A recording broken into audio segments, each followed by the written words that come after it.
نحمده ونصلي على رسوله الكريم اما بعد فاعوذ بالله من الشیطان الرجیم بسم اللہ الرحمن الرحیم رب اشرح لی صدری ویسر لی امری واحلل عقدۃ من لسانی یفقہوا قولی۔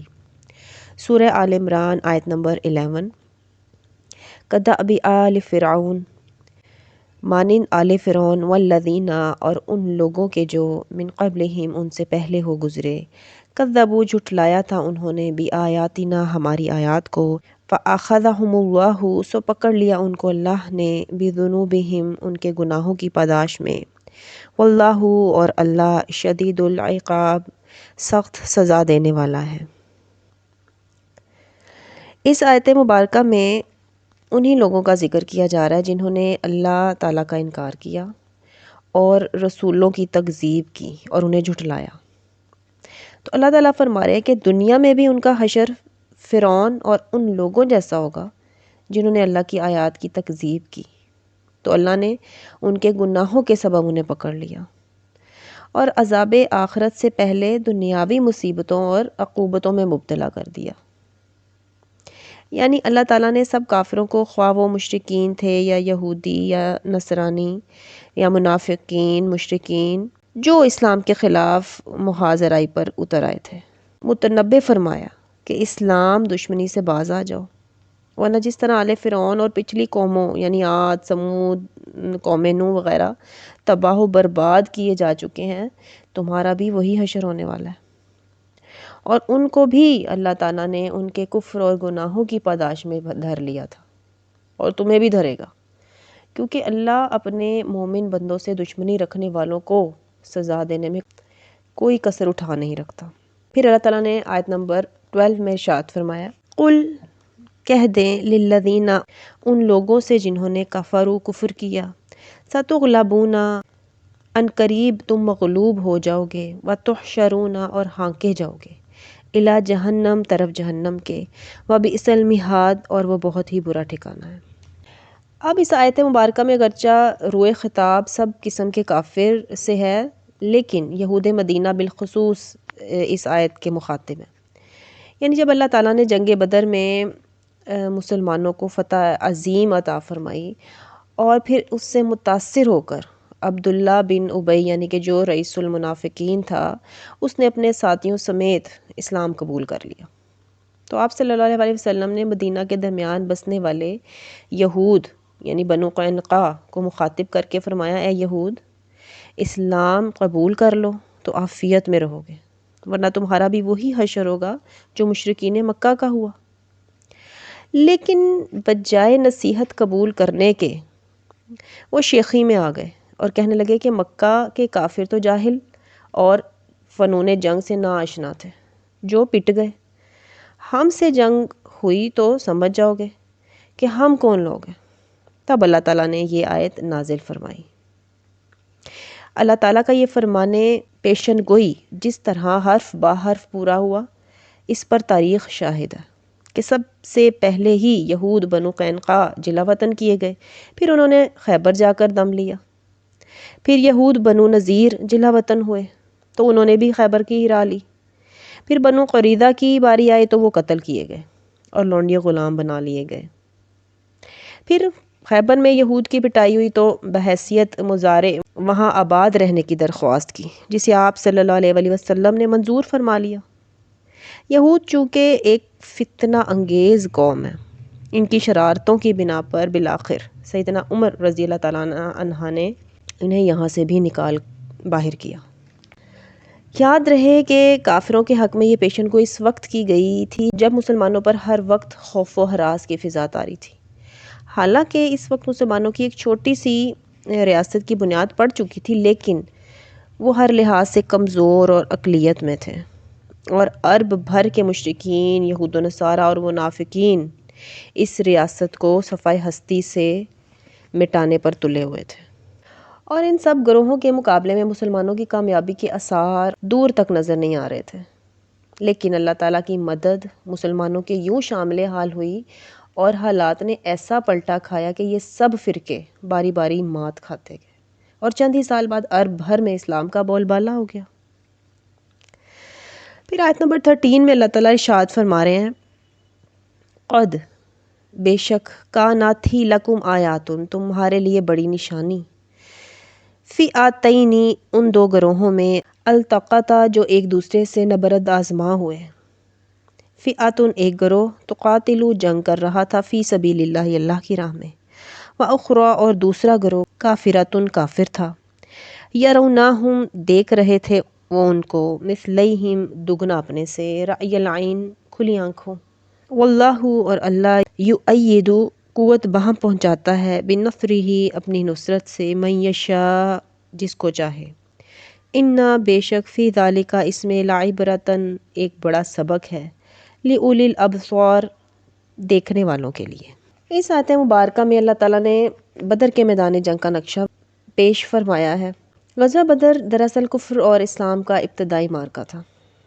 جہاں ایک طرف کفار کو اپنی کثرت تعداد، اسلحہ جنگ کی فراوانی اور اپنی جنگی مہارت پر ناز تھا، تو دوسری طرف مسلمان صرف اللہ کی ذات پر تکیہ کیے ہوئے تھے۔ ایک طرف شراب و کباب کا دور چل رہا تھا اور رقص کی محفلیں برپا تھیں، تو دوسری طرف مسلمان اللہ کے حضور دعاؤں اور نمازوں میں مصروف تھے۔ خود آپ صلی اللہ علیہ وآلہ وسلم نے خیمہ لگایا ہوا تھا، جس میں رات بھر آپ گریہ وزاری کے ساتھ دعاؤں میں مصروف رہے۔ پھر سیدنا ابو بکر رضی اللہ تعالیٰ عنہ خیمے میں تشریف لائے اور آپ صلی اللہ علیہ وآلہ وسلم کی حالت دیکھ کر کہا اب بس کیجئے۔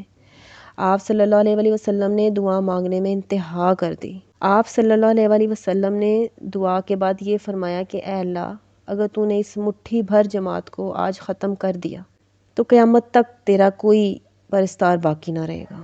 یہ دعائیں مانگ کر جب آپ صلی اللہ علیہ وآلہ وسلم خیمے سے باہر نکلے تو آپ صلی اللہ علیہ وآلہ وسلم کے چہرے پر اطمینان کے آثار نمایاں تھے، اور اللہ کی طرف سے آپ صلی اللہ علیہ وآلہ وسلم کو فتح کی بشارت مل چکی تھی۔ اب چونکہ مسلمان تعداد میں تہائی سے بھی کم تھے، 313، اور یہ وہی تعداد ہے جو طالوت کے لشکر کی تھی، جیسا کہ ہم پیچھے پڑھ چکے ہیں، جبکہ مشرکین مکہ کی تعداد 1000 تھی۔ میدان جنگ میں اللہ تعالیٰ نے قلیل ہونے کے باوجود اپنے تابع فرمانوں کو ہی فتح نصرت عطا فرمائی۔ اس لیے اللہ تعالیٰ نے فرمایا یقیناً تمہارے لیے ان دو جماعتوں میں ایک نشانی تھی، یعنی میدان بدر میں آپ صلی اللہ علیہ وآلہ وسلم نے مسلمانوں کو کچھ اس انداز سے کھڑا کیا تھا کہ وہ کافروں کو اپنی اصل تعداد سے دگنے نظر آتے تھے، اور یہ آپ صلی اللہ علیہ وآلہ وسلم کی ایک جنگی تدبیر تھی۔ اگرچہ مسلمان تعداد، اسلحہ، جنگ اور سامان خوراک ہر لحاظ سے کافروں کے مقابلے میں کمزور تھے، تاہم اللہ تعالیٰ نے اپنی تائید سے مسلمانوں کی مدد کر کے شاندار فتح عطا فرمائی اور مسلمانوں کو سب کفار کے مقابل ایک جیتی جاگتی قوت بنا دیا۔ میدان بدر ایک ریگ زار میدان تھا، مگر کافروں نے پہلے پہنچ کر ایک پکی زمین پر قبضہ جما لیا تھا، اور مسلمانوں کے پڑاؤ کے لیے سوائے ریتلے میدان کے کچھ نہ تھا۔ اب اللہ کی تائید مسلمانوں کے یوں شامل حال ہوئی کہ ہوا چل پڑی، جس کا رخ کفار کے لشکر کی طرف تھا۔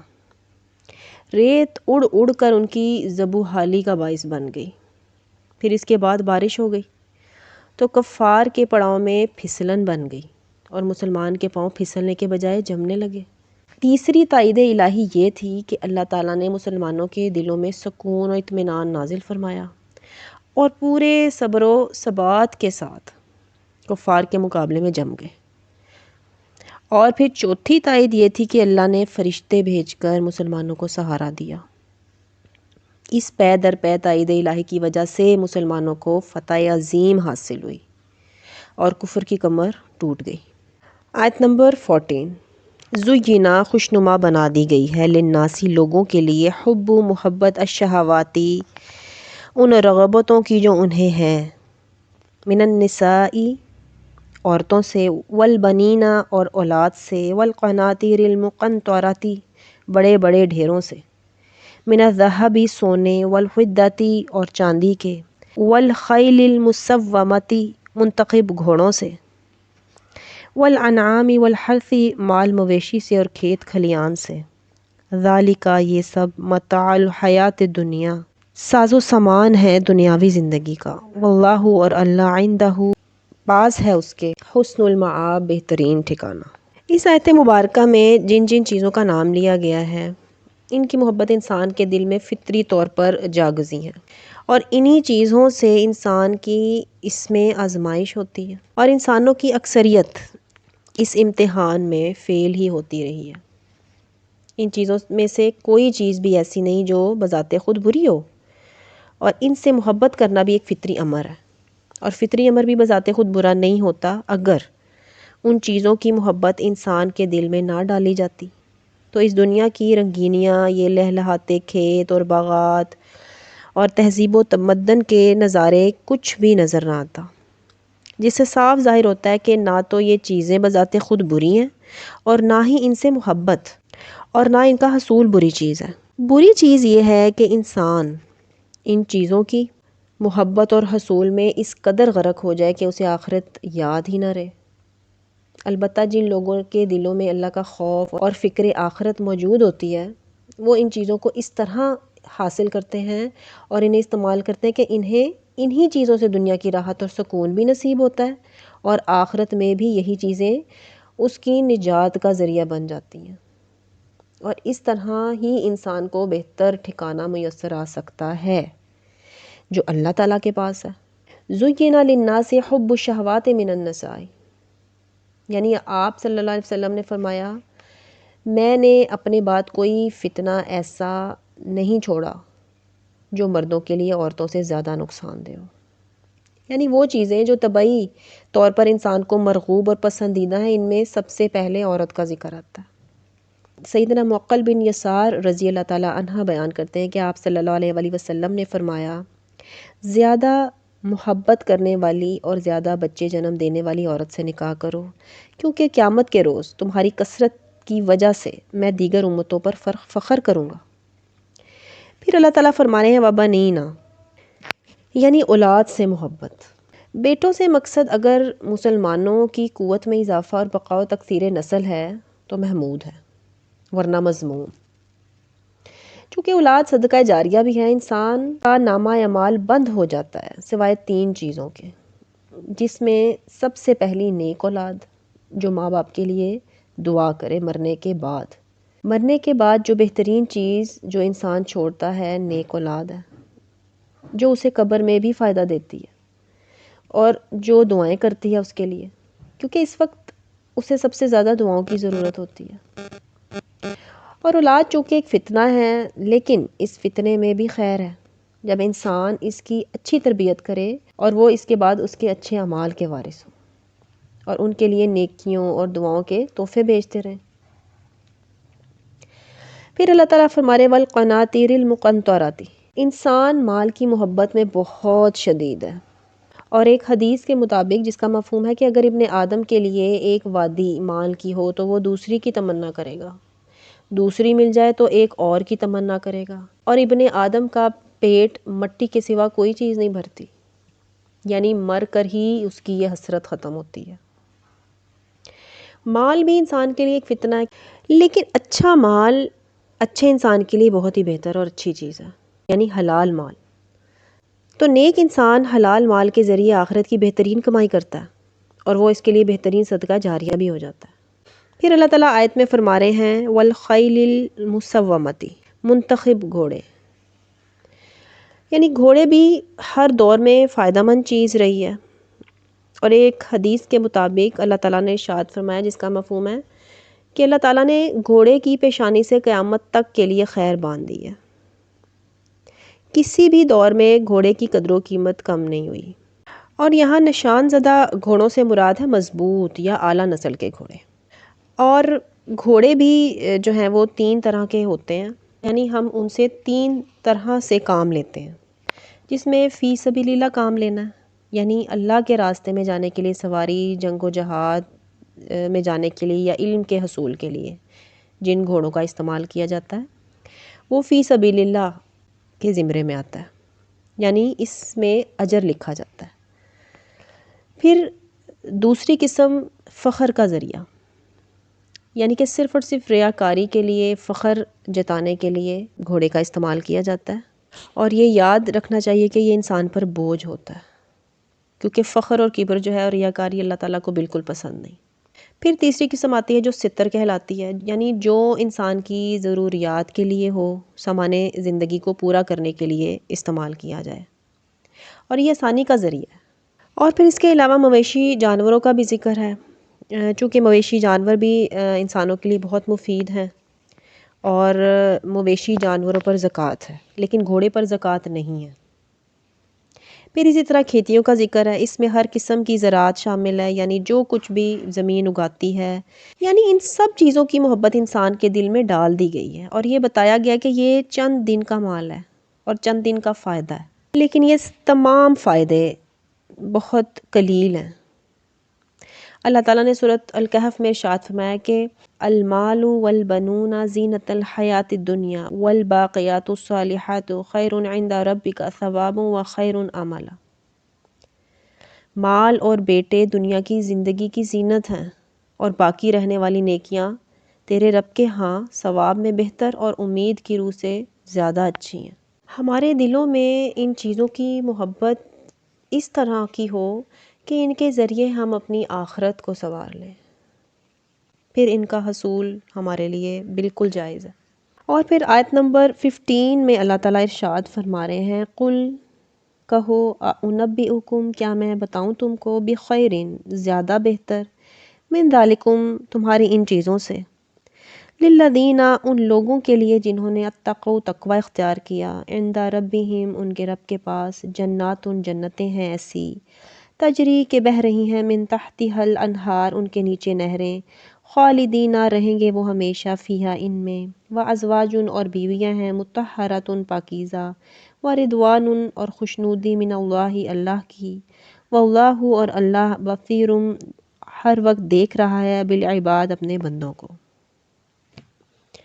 اب اس آیت مبارکہ میں اہل ایمان کو بتلایا جا رہا ہے کہ دنیا کی مذکور چیزوں ہی میں مت کھو جانا، بلکہ ان سے بہتر تو وہ زندگی ہے اور اس کی نعمتیں ہیں جو رب کے پاس ہے، اور جن کے مستحق اہل تقوی ہی ہوں گے۔ یعنی اللہ تعالیٰ فرما رہے ہیں، اے نبی صلی اللہ علیہ وآلہ وسلم، آپ کہہ دیں کہ بھلا میں تم کو ایسی چیز کے بارے میں نہ بتاؤں جو دنیا کی رعنائی اور زیبائی اور یقینی طور پر زوال پذیر ہونے والی ان نعمتوں سے کہیں اچھی ہے، جو لوگوں کو بڑی زینت اور باعث کشش معلوم ہوتی ہے۔ آپ صلی اللہ علیہ وآلہ وسلم نے فرمایا، جنت میں ایک کوڑے کے برابر جگہ دنیا و ما فیہا سے بہتر ہے۔ پھر اہل تقوی کے لیے باغات ہوں گے جن کے نیچے نہریں بہہ رہی ہوں گی، اور ان باغات میں متقین ہمیشہ رہیں گے۔ ان باغات بہشت کے اطراف میں مختلف قسم کے مشروبات، مثلاً شہد، دودھ، شراب اور پانی وغیرہ کی نہریں رواں دواں ہوں گی۔ سورہ محمد میں اللہ تعالیٰ نے ارشاد فرمایا ہے کہ اس جنت کا حال جس کا وعدہ متقی لوگوں سے کیا گیا ہے، یہ ہے کہ اس میں کئی نہریں ایسی پانی کی ہیں جو بگڑنے والا نہیں، اور کئی نہریں دودھ کی ہیں جس کا ذائقہ نہیں بدلا، اور کئی نہریں شراب کی ہیں جو پینے والوں کے لیے لذیذ ہیں، اور کئی نہریں خوب صاف کیے ہوئے شہد کی ہیں، اور پھر فرمایا کہ ان کے لیے وہاں پاکیزہ بیویاں ہوں گی، اور ان کو اللہ کی رضا اور رضوان حاصل ہوگی۔ یعنی ایسی بیویاں جو میل کچیل، بول و براز اور حیض و نفاس جیسی ان تمام نجاستوں سے پاک ہوں گی جو دنیا کی عورتوں کو پیش آتی ہیں۔ اللہ تعالیٰ نے سورۃ الرحمن میں ارشاد فرمایا، ان میں نیچی نگاہوں والی عورتیں ہیں جنہیں ان سے پہلے نہ کسی انسان نے ہاتھ لگایا اور نہ کسی جن نے۔ اور اسی طرح سورہ الواقعہ میں اللہ تعالیٰ ارشاد فرماتے ہیں کہ اور ان کے لیے وہاں سفید جسم، سیاہ آنکھوں والی عورتیں ہیں جو فراخ آنکھوں والی ہیں، چھپا کر رکھے ہوئے موتیوں کی طرح، اس کے بدلے کے لیے جو وہ کیا کرتے تھے۔ اب یہاں ازواج زوج کی جمع ہے، اور زوج ذو معنی لفظ ہے، یعنی خاوند کے لیے اس کی بیوی اس کا زوج ہے، اور بیوی کے لیے اس کا خاوند اس کا زوج ہے۔ اگر دنیا میں کسی نیک آدمی کی بیوی نہیں تھی تو اسے کوئی نیک بیوی ہی ملے گی، اور بد اخلاق بیوی جہنم میں ہوگی۔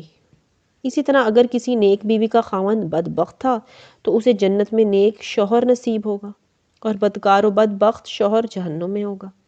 اور اگر دونوں نیک بخت اور نیکوکار تھے تو انہیں جنت میں بھی رفاقت نصیب ہوگی۔ اس سلسلے کے علاوہ بھی نیک لوگوں کو پاک باز بیویاں نصیب ہوں گی، جیسا کہ قرآن و حدیث سے ثابت ہے۔ متقین کو اللہ تعالیٰ اپنی خوشنودی سے سرفراز فرمائے گا اور کبھی ان سے ناراض نہیں ہوگا۔ سیدنا ابو سعد خدری رضی اللہ تعالیٰ عنہ بیان کرتے ہیں کہ آپ صلی اللہ علیہ وآلہ وسلم نے فرمایا، اللہ جنتیوں سے فرمائے گا، اے اہل جنت، وہ کہیں گے اے ہمارے رب، ہم تیری خدمت کے لیے بار بار حاضر ہیں، ہر قسم کی بھلائی تیرے ہاتھ میں ہے۔ اللہ تعالیٰ فرمائے گا، کیا تم راضی ہو گئے؟ جنتی عرض کریں گے، اے ہمارے رب، ہمیں کیا عذر ہے کہ ہم راضی نہ ہوں، حالانکہ تو نے ہمیں وہ نعمتیں عطا فرمائی ہیں جو تو نے اپنی مخلوق میں سے کسی ایک کو بھی عطا نہیں فرمائی۔ اللہ تعالیٰ فرمائے گا، کیا میں اس سے بہتر چیز تمہیں عطا نہ کروں؟ جنتی کہیں گے، اے رب، اس سے بہتر کون سی چیز ہے؟ اللہ تعالیٰ فرمائے گا، میں اپنی رضا تم پر نازل کر رہا ہوں، اب اس کے بعد میں تم سے کبھی ناراض نہیں ہوں گا۔ اللہ تعالیٰ ہم سب کو اپنی رضا اور اپنی رحمت نصیب فرمائے، آمین یا رب العالمین۔ سبحانک اللہم و بحمدک، اشہد ان لا الہ الا انت، استغفرک و اتوب الیک۔